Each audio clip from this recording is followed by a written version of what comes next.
So I'll begin with the reading this morning. Namo tassa bhagavato arahato samma sambuddhassa. Namo tassa bhagavato arahato samma sambuddhassa. Namo tassa bhagavato arahato samma sambuddhassa. Buddhaṃ Dhammāṃ Sanghaṃ Namasāmi.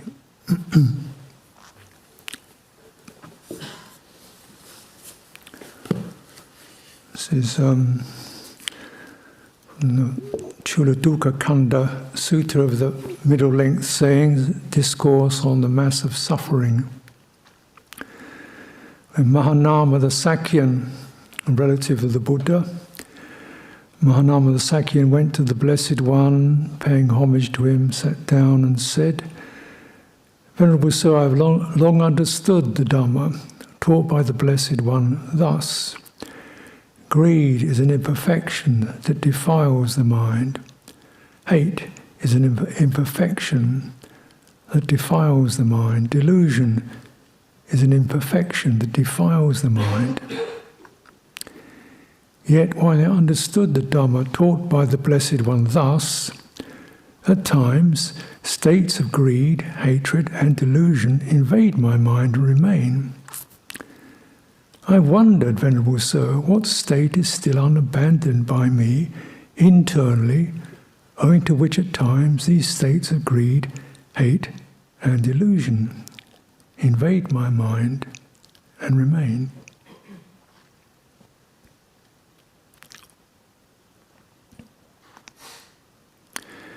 And the Buddha replies, even though a noble disciple has seen clearly as it actually is, with proper wisdom, how sense pleasures provide little gratification, much suffering, and much despair, and how great the danger is in them. As long as he still does not attain to the rapture and pleasure that are apart from sensual pleasures, apart from unwholesome states, or to something more peaceful than that, he may still be attracted to sense pleasures. But when a noble disciple has seen clearly as it actually is,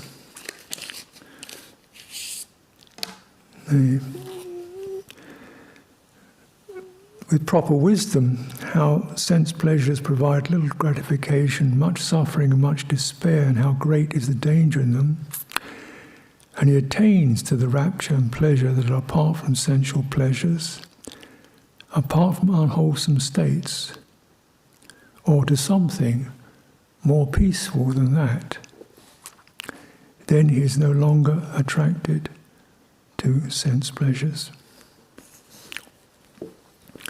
So just kind of park that with reference that the Buddha is acknowledging that Mahanama does have wisdom, really clearly sees, and Mahanama himself is frustrated because he does get it, yet somehow, despite his understanding, his kind of reflexes are still, jumping in the wrong directions. So what's missing? And the Buddha's saying, well, what has not been abandoned by me? And the Buddha says, well, it's not what hasn't been abandoned. Actually, it's what hasn't been fulfilled. So there's a kind of turning around of it. It's not there's something missing. It's not there's something you've got you have to get rid of. There's something you haven't actually touched into that you need to touch into.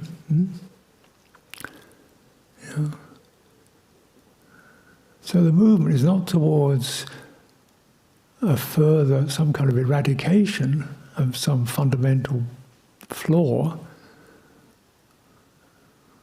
Well, you could put it like that. But the Buddha says, no, it's because you need to fulfill something that will give rise to kinds of pleasure and peacefulness.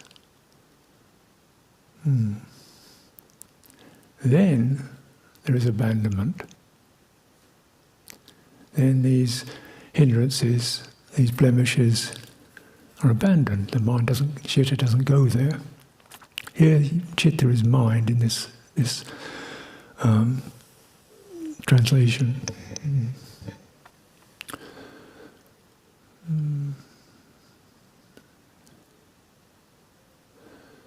So again, we're looking very simply, we're looking at, Mahanar was looking at particular reflex qualities which are powerful, giddying, propelling, greed, hatred, delusion. And these are not ideas, they're feeling, they're felt, aren't they? And then rapture and pleasure are felt experiences. Peacefulness is felt, it's not an idea. So we're looking into this territory of feeling, sensitivity. And the Buddha is saying you have this kind of range of feeling, rapture or piti, and sometimes translated differently, but it means a rather bubbly, uplifted state. Pleasure, also translated as happiness or ease, opposite of dukkha, sukha. Something more settled and comfortable, more relaxed, less excited. And something more peaceful than that.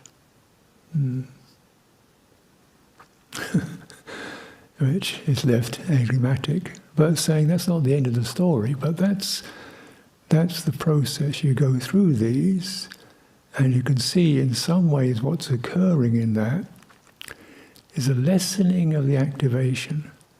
With piti, a little bit, oh yeah, that's nice, really, sukha, and then something going in that direction a little further.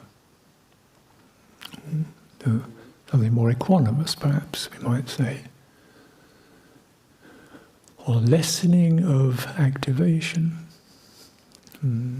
sankhara.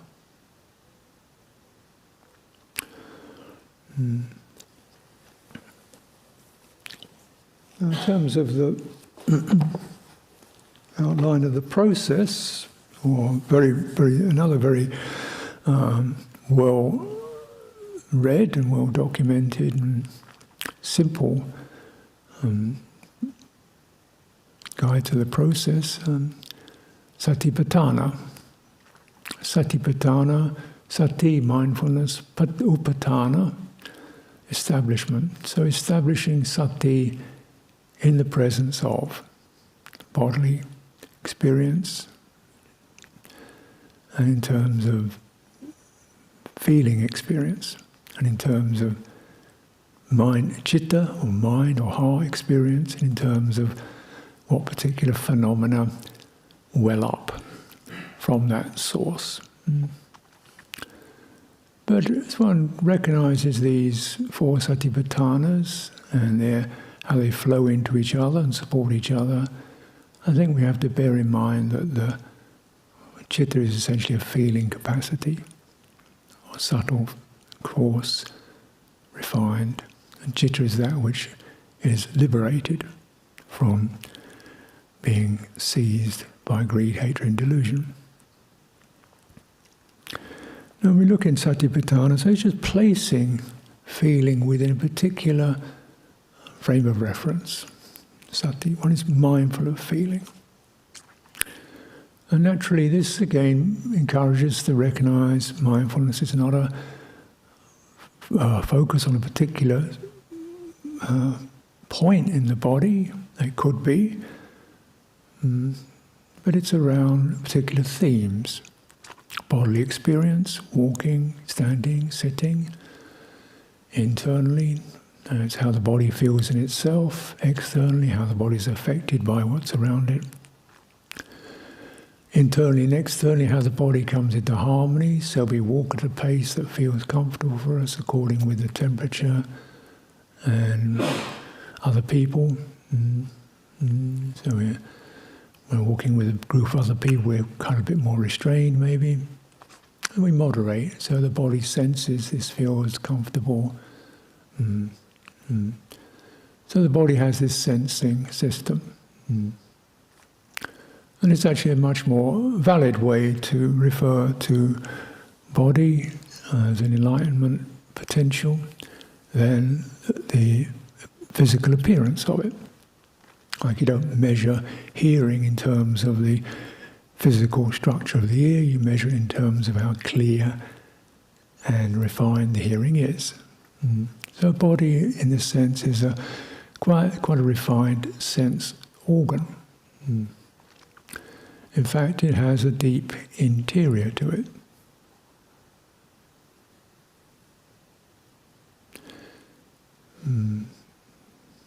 So we might say also, we recognize, as some of you probably practice, you have hearing sound, which is you're hearing an object, then you can turn the hearing to hearing the hearing, if you like, so it becomes going to this silence. That's the interior aspect, which is different from focusing on external objects, right? Sounds, you're listening to listening, that's the silence. The body can do the same thing, but to an even more refined degree. The body can discern heat, pressure, movement, shifting, energies, vibrations, tensions, extremely refined self-referencing experience. And one that's very pertinent because this internal aspect of the body radically affects the citta, the heart. Now, as we come to feeling, this becomes more apparent because when you even consider how does this body move around, where does it go, so on. Well, you say, I see something, therefore my body goes there. Well, how does the eye tell the body what to do? How does the eye say there's plenty of space in front of you? How does the eye tell the body that? Yeah. Well, a word for this, how it tells it, is that the eye itself doesn't feel anything. It doesn't feel happy or sad. It has a signal, and it signals. And the signaling is called sanya, signaling, and it sends a signal. Where does it send a signal to? It sends a signal to citta, which is the motivational feeling experience that says, full steam ahead, plenty of space in front of you. Take it easy. Looks like the ground there looks a bit soggy. Test it out with your foot first. Right?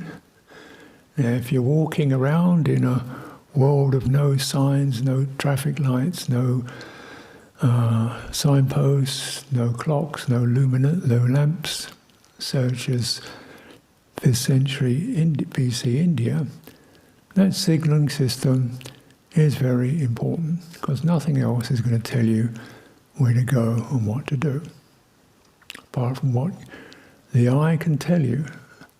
But at the same time, you don't go out through the eye, you don't get absorbed in the eye because you might not hear the tiger behind you.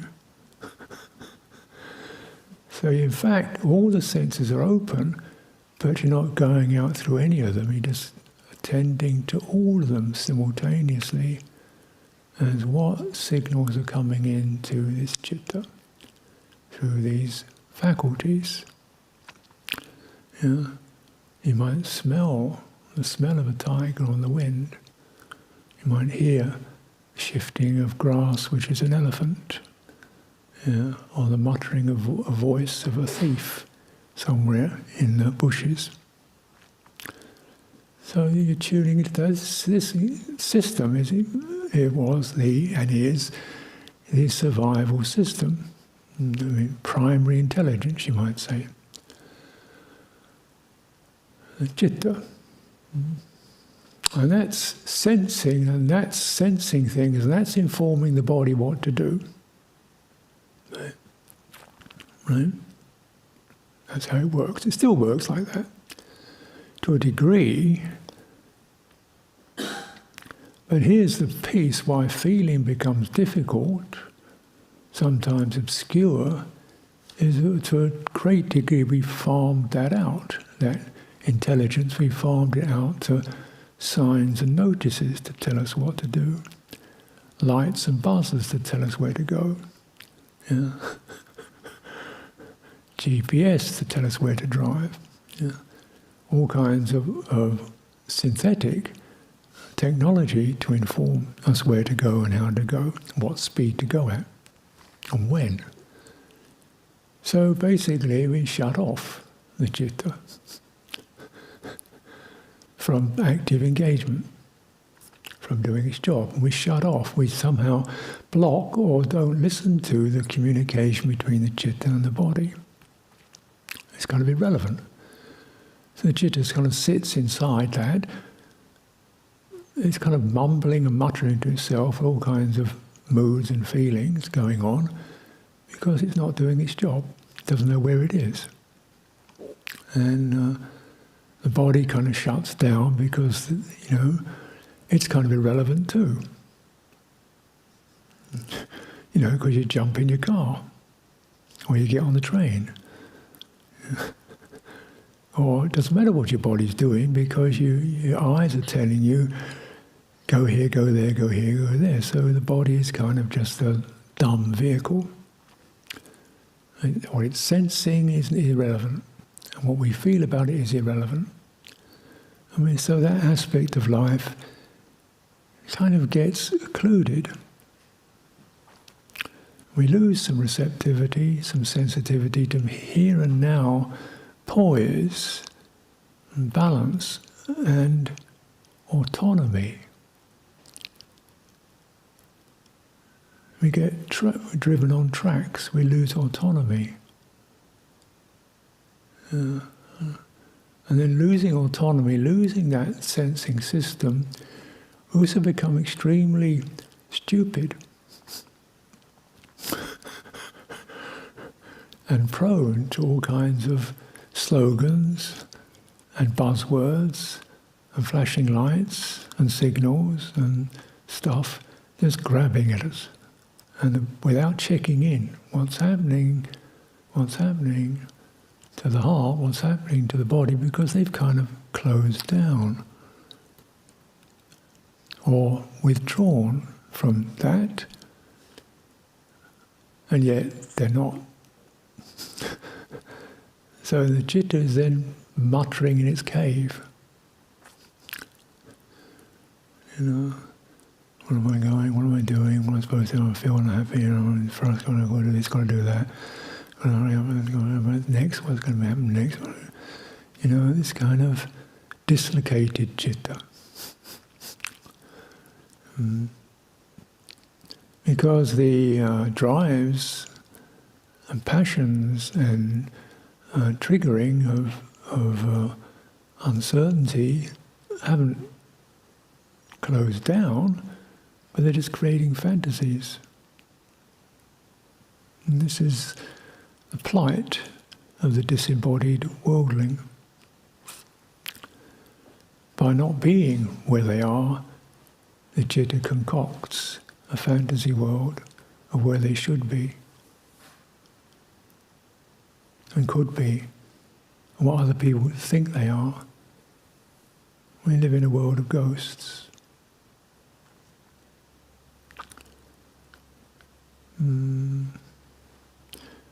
This is definitely, this closure is definitely a problem. But feeling has other problems to it.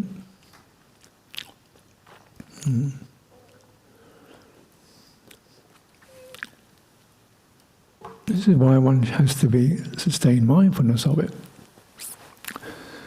And this is not an option, you know. I think Sariputta says, well, wherever there's consciousness, there's feeling and perception. They're conjoined. You can't separate consciousness from feeling and perception. They arise together. You can't separate them. So if there's sight, if there's seeing, if there's hearing, there's going to be a feeling, but you don't. But the problem is you don't even notice it because you've kind of not referred internally to the experience, right? Okay, let's try it again. You know, now you're hearing the voice, my voice. Now you could write those words down, have them on a page. That would be very handy because you could look at those words again and again and remember them. That's very useful. But you'd miss the tone, the timbre, the resonance, the pauses, the intonations of the voice. You wouldn't feel it. Right? And that's the kind of world we've generated, a world of abstraction, of written words rather than spoken communication. And there are advantages around that, but disadvantages. Now the problem of feeling is, of course, that there are many bases of feeling. Feeling dependent upon the eye, the ear, the nose, the tongue, and the tactile senses. But actually, the eye doesn't feel, but there is feeling dependent upon the eye. So dependent upon the eye, this triggering occurs. And so feeling is dependent upon contact. Not the eye, but how does contact happen? Well, we have something called attention. Right? Attention focuses on that, therefore contact occurs. And therefore feeling occurs. Attention is a function of manas, of the organizing mind. So, for example, you know, I see things that other people don't see, not because they've got supernormal powers, because I'm tuned in to the various trees and plants and what they're doing. So when I walk along, I see, oh, that tree looks like it needs water. Hey, what's that weed doing there? You know, so I notice all these things. Other people with better eyesight than I don't see it. Not because they're blind, not because they're stupid, because their attention is not attuned in that way. They are tending to other things. And let it be said, there's plenty of things I don't see, and plenty of things my mind can't grasp. So it's not I'm so wonderful. But attention is conditioned. Yeah. Consciousness is conditioned. I mean, what consciousness picks up is dependent upon attention. Attention is another sankhara. It's something that's volitionally generated. I'm interested in this particular thing. Yeah. That's a volition, interest. So attention. Where there's attention, then consciousness will land on that, and as consciousness lands, contact occurs. I get it. There's a stimulation. This is another sankhara, stimulation. Subtle, and that's felt. I mean, it's resonance. Oh, yeah. And things, there's reaction. Another sankhara. So sankharas are attention, contact, and volition. Response, impulse, reflex, reaction, resonance. It's kind of shimmering occurs. And then we do something. Right? So feeling is part of that, in that mix. And feeling's giving us the general red traffic light, green traffic light signal. Right? It's the sanya, the perception, that's one of those. And then the signal, unpleasant, do something about it. Right? Or whatever. Yeah? So feeling and perception are conjoined with consciousness. They come in, they're automatic. But what is not automatic is sankhara. In other words, they're not conjoined to consciousness. It means we have some choice over whether we react or don't react. We can see something, perception, feel it.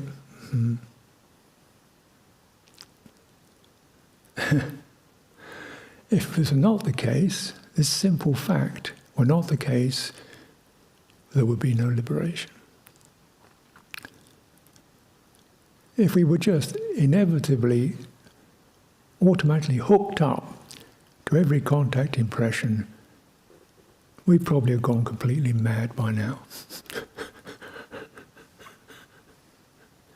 Because consciousness is pouring this stuff in through the senses relentlessly. Contact. The Buddha likened it to a flayed cow. That's sensitive. A cow with no skin. But we don't find ourselves reacting all the time. There is some sense of that, and also we can also see something, unpleasant feeling. Okay, well, just let that pass. There can be that disengagement, and the sankhara doesn't kick in. We don't get the greed, the hatred, or the delusion.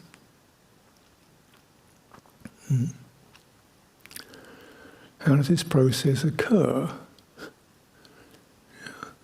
And we have to, first of all, because when we are hooked up, we have to recognize there's an alternative. And the alternative is very comfortable, not just the brutal, leaving away from sources of pleasure or ignoring sources of discomfort, not just the brutal separation from the senses or a brutal endurance. Oh, painful feeling, okay, just bear with it till it goes away. No, we've got another option. And this is, the Buddha says this is about contemplating feeling as feeling and recognizing the different bases of it. And it's not just all sense contact. And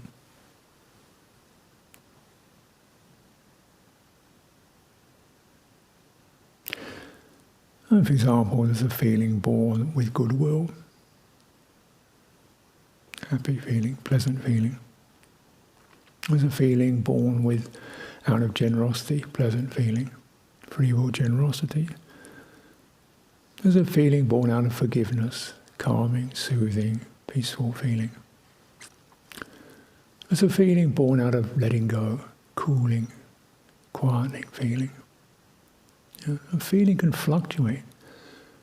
The Buddha says there's a feeling associated with right view. Sense of, oh yeah, that makes sense, got it. There's a feeling associated with liberation, relief. There are subtler kinds of feeling.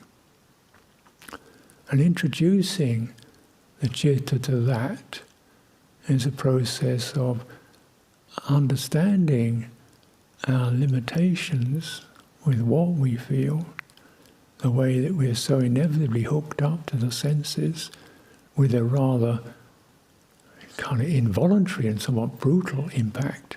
They just jump right in. Then we can attune to something more consciously attuned to. More consciously attuned to. Not just random impact, but more consciously attuned to is free from that chaotic burst of sense consciousness.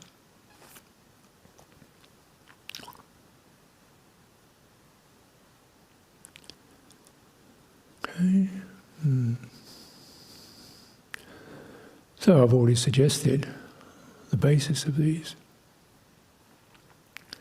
and how these skillful heart states are to be fostered and generated, and not just out of some kind of moral obligation, but really appreciating the feeling of them.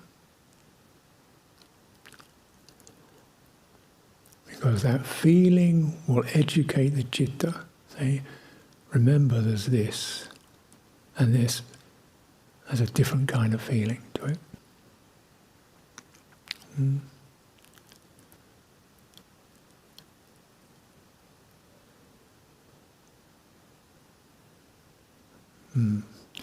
So let's refer to Satipatthana.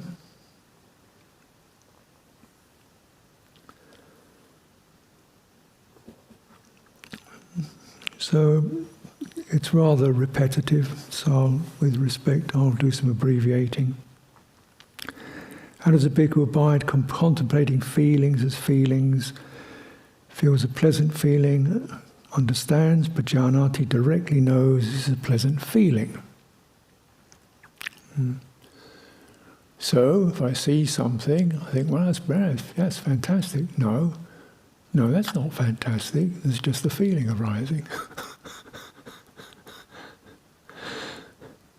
That's quite a good thing to do, just in itself. Just that's a really nice looking plate of food there. No, there's a feeling. That contact, perception, feeling happening. So you're kind of getting some leverage on that volition to grab the food, or whatever, Same with an unpleasant feeling, or neither pleasant nor unpleasant, it's undetermined. You contemplate it. And you start to track your actions on feeling, around understanding feeling. Rather than what your senses tell you, it's a great looking plate of food there, go and get it. No, that's a feeling. Okay? That feeling's not in the food. The feeling's happening here, in this contact impression. So you're grabbing let's just grab this and deal with this. And you get this surge, and then you contemplate it, and you contemplate it, as the sutta says, one contemplates it, a rising factor, rising up, subsiding, arising and subsiding, just these waves of it. This is also pointed out. And then different bases of feeling, that we would say would be sensory impact. When feeling the translation here says worldly pleasant feeling, and then an unworldly pleasant feeling. The Pali here is worldly is samisa, which means conjoined to flesh. Niramisa, unworldly, means not conjoined to flesh. This is, we might say, materiality. Might be another way of putting it. Non-materiality. Now, non-materiality doesn't necessarily mean thinking. It means something not material. And as we've established our sati in the body, the first satipatthana, where in the body is there feeling not associated with flesh or what the body contacts, tactile impressions. Well, it's a feeling associated with joy that arises in the body. A feeling associated with feeling mistrusted that grips the body. A feeling that arises associated with feeling welcomed. A feeling associated with feeling under pressure. A feeling associated that arises in the body. A feeling associated with, I've got to get this done. A feeling associated with, I have to attain stream entry by the end of the retreat. Mental objects drop into the body perceptions arise and the body starts to tighten up. And, but actually, if you track the feeling rather than the slogan that got you there, or the abstract impression that got you there, you think, this is an unpleasant feeling, or a pleasant feeling based upon non-material contact. And it happens in the body. So I was talking to someone on a retreat recently who was he'd gone to the retreat with a sense of, I have to attain stream entry by the end of the retreat, otherwise I'm a failure. So he had this impression in his mind, I have to attain stream entry by the end of the retreat, otherwise my practice is a failure. So I had this idea, which, I can sort of sympathize with to some extent.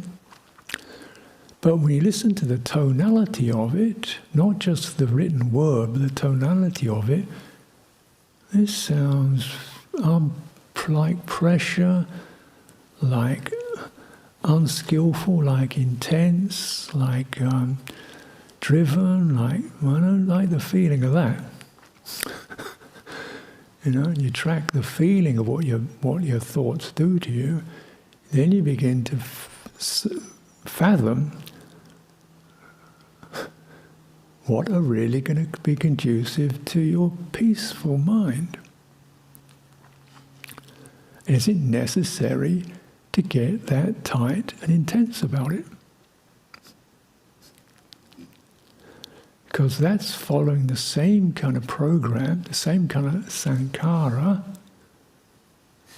impulse, activation, that's associated with sense contact. Grab it, get more of it, have another one. That's the sankharas associated with sense contact. They're very directive and grabbing. You can use the same set of sankharas for meditation, and it will do much the same thing. Now, when we refer to something more innately about the inner quality of the body, it's deeply receptive, just like the listening of the ear is a receptive system. It's not going anywhere, it's receiving. Now, receptivity, when you attune to that, it doesn't have drive, it doesn't have urgency. Those mess it up. It doesn't mean you're passive or stupid or inert. It just means you're really receptive and you tune in to that receptivity. And then with that receptivity you can sense, I'm getting a bit, skittish, a bit, giddy, steady up. I'm getting a bit uptight, just ease off. Here I'm getting a bit mechanical, get fluent, You can get into pretty refined sensitivity to various formations that are occurring, dependent, and you feel them. You don't just approve or disapprove, you feel them. And your feeling system will tell you, I don't want this. This is not conducive to my balance and harmony, which is what I seek. So we begin to unplug sankharas associated with time, which is an abstraction. How long? How quick? Which is the quickest way? How long do I have to do this? You run those messages through your system, it's going to wind you up. Right? Harder, faster, more intense. No, that's the message of the sensory tuning in. Receptivity doesn't do that. It says, can you deepen? Can you listen more? Can you listen long? Can you deepen in? Can you sense? And you'll begin to sense, no, that's unwholesome. Feels rough, feels abrasive, not conducive to my welfare. Oh, feels entangled. And your system will begin to filter out those roots of those hindrances. The system which is the citta and the body working together. And this is like, what meditation is about, really. My opinion. And therefore it's all ongoing, isn't it? You can keep that going to some extent throughout the day. You've still got a body, you've still got a citta, you haven't disappeared. So even to localize practice into, my hour on the cushion, which,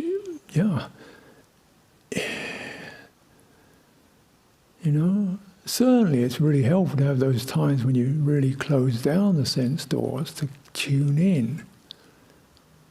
Absolutely.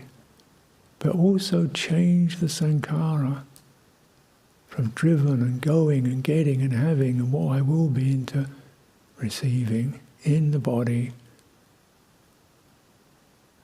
Arising factors, subsiding factors, feeling, waves of it. Waves of it. Because your body has a system of discharge. It can sigh, it can release, it can, okay, enough. Thinking mind doesn't have that. It goes, this, that, this, that. It doesn't do, because it's abstract, it doesn't do organic stuff like rhythm, like slowly building up, discharging energy, gathering energy. It just says do, have, stop, but doesn't go through process. That's not its job. Job of citta is to do the process of moderating, softening, soothing, firming up, stabilizing, gathering. And that process is happy. The citta is awake, engaged, alert. This is joyful in itself.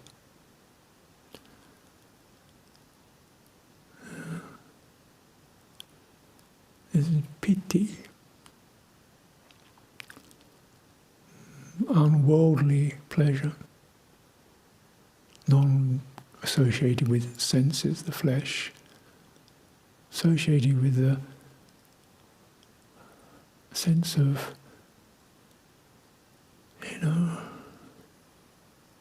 coming alive in this feeling zone and being able to moderate it and master it. And as the Buddha says, a cultivator is someone who skillfully cultivates their own pleasure. And something beyond that. That the feeling will subside. That's not meaning, it doesn't mean bad, it just means it subsides. And as it subsides, it becomes softer till it becomes more quieter. And the citta starts to enjoy that. But our process is one of, you've got to kind of enhance the receptivity to discern that quality of the subsiding and how things arise. So that process of weaning the citta. Now here we have the very fine occasion, and the cultivation, the encouragement is we generate an atmosphere which is tuned in to receptivity. We generate an atmosphere that's not about doing a lot. We try to limit the amount of signals, sounds, buzzers, lights, slogans, just to what's necessary and ask you to just listen up deeply. Yeah.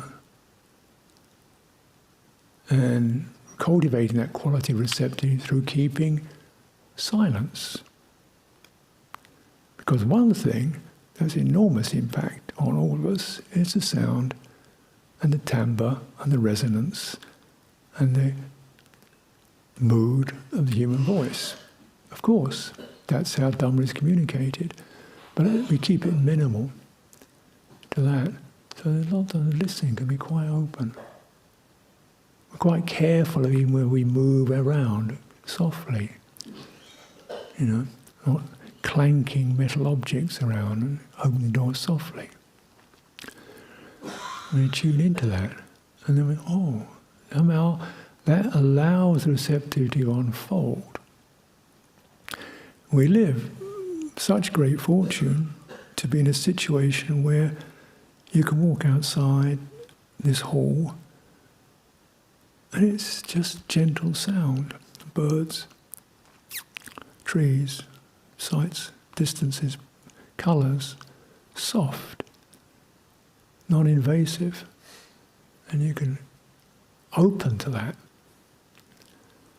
Not these things to be attached to, but they're just encouraging us to be more receptive. So using the external also as a basis for feeling that's moderated, that touches the heart. Because when now the sense impact is moderate, to that we also discern, oh, how wonderful it is. How grateful to be in such a marvellous place. May others enjoy this. May others enjoy this too. Gratitude and generosity arises. May we look after this place so it's a shelter for many. Compassion and action arises. Those intonations arise. These are gladdening. Give us a sense of purpose and involvement that is gladdening for the heart. It's not just drifting around like ghosts, obsessed with our thoughts. This is to be encouraged. Because, when we look in the realities of human life, a lot of we've lived in abrasive environments, abusive environments, contaminated environments, careless, callous environments, either social or familial or childhood or whatever. What happens is the receptivity has to close down because you just can't bear it. So we develop a thick hide, a defensiveness and withdrawal that's not suitable withdrawal. It's actually just shut down. So, and in that there is no growth because the chitta just broods internally, stuck internally. So this gentle opening internally, externally, deriving skillful, unworldly feeling from sense contact and from non-sense contact. Just from the mood of the heart, the gestures of goodwill and contentment, appreciation. And these are not just, as I said, these are not just thoughts. You may think them, remember them, and you drop that thought or that recollection into your heart, and do it again, and do it again, and do it again. And eventually you get it, the resonance starts. Oh yes, the heart picks it up, and it shimmers, and there's joy and gladness arises. Lingering in that, absorbing it, it begins to fill the body. And this is how this gets established, which is called samadhi. And that's the basis for something more peaceful than that. But we'll leave that for another day.